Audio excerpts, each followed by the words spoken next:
Hey, it's Brock here from Rock Hill Farms, and today I want to talk about buying American-made equipment, and is that even possible anymore? And I come at this conversation as someone who's spent the last 23 years in manufacturing, most of that as an employee and now as an employer, and someone who has to make decisions about where my components come from.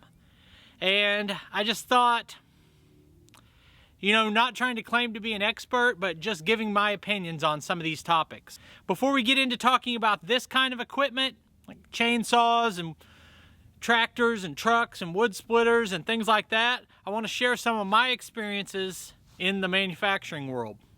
So the first 13 years of my employment, I repaired machines that manufactured inner spring units for mattresses. And we pumped those out 24/7, 365. I guess we occasionally shut down on a holiday, but for the most part, we'd work weekends and everything else. And we were paid piece rate. So the more efficient your machine was, the more you got paid that day. And over the years of sitting in meetings, I understand why that productivity was so important. Because the company I worked for was competing with international suppliers of the same product who could sell it cheaper. And our only claim to fame was a lower defect rate. The company I worked for also set up the same machinery that I ran in Mexico and in South America and in Europe. And they would show us in meetings, guys, this is where we're at. If we want to keep our jobs, currently right now, this is where the plant in Mexico is producing this unit for 25% less. And this is their defect rate. And we've got to be able to compete with that because the company's impartial. To the company, I'm sure there are people in the company who care, but primarily it's a math problem. Where do we produce this to get the best return on our money? And that was the first time I really understood what was happening with American jobs. And at times, I even saw our employees being sent to train the people who were trying to replace us. So that's kind of a touchy situation. Then I've been in some other manufacturing companies, some machining, packaging production, things like that. And now I have a product that I manufacture up on the hill. It's a product I designed, and I've got a small crew of friends and family that are full-time employees here manufacturing that product. And we have a problem with trying to find American-made components to go into our product. I love that we have an American company and an American-made product, and it could probably be farmed out and get this even made cheaper overseas, but I like producing it right here in our small town. The problem is we use components like wheels and handles and brackets and screws. It's really difficult for me as a business owner to buy those products locally. Some of them I think I've found, so say we need wheels and we use 1,000 wheels a month, whatever the number is. We need these little rubber wheels. And when I think I'm finding an American source for them, turns out they're an importer most of the time. They're buying the product in bulk, putting their branding on it, and then reselling it to me. And so I find myself going through the hassle to save money of importing them myself, when I wish there was a company in North Carolina or Illinois or whatever state it was that would make that product. But we're just not making as much stuff as we used to, and as much stuff as we need to. So that's where you really see that it matters that we make stuff in this country. And there's a whole nother debate about the way the employees are treated and the way they're paid and the profit margins of the company and all those types of things. But the reason we can get those products cheaper overseas is they don't treat their employees as well as we do here. So if you feel there's an issue with how employees are treated here, just be glad we're not in one of those other countries where they don't even as a very small business like myself, I have to carry unemployment insurance and workman's compensation insurance and liability insurance and benefits and, you know, all of these things that go into it and affect my ability to produce this product at an affordable cost. So that's the same conversation that every company's making. If you want to buy from a company, they have a choice to make about producing it themselves in this country or getting a cheaper version from overseas. Now, one example is John Deere. That sounds about as American as apple pie, right? But it's not. This tractor is assembled in the United States, which is jobs. But most of the components are not made in America. And that's as good as you're going to get. I don't believe that there's a tractor or a skid steer or an excavator that's completely manufactured in the United States. There's another conversation about the importance of where the company is based. So if at least the profits from this are reinvested in this country, that's a plus, but ideally you'd like to see more of the machine made here. Last week I was at the National Farm Machinery Show, and I'm going around talking to vendors and manufacturers and all the different implement companies and tool companies that are set up there. And you know, I was talking to Tony from Tony's Tractor Adventure at the TYM booth, and people immediately, when he talks about TYM, they bring up that that's not an American company. Those are made in South Korea.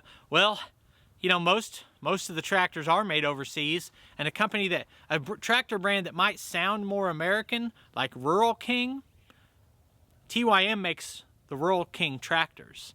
So you can't go off the name of what the company's called and think that means where it's made.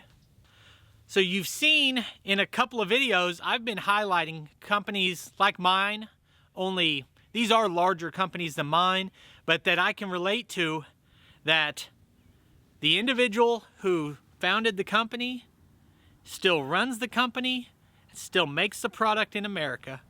And examples of that would be Jenkins Manufacturing, or Jenkins Iron and Steel, Ken's Bolt-On Hooks, or boltonhooks.com, Precision Manufacturing, Artillion.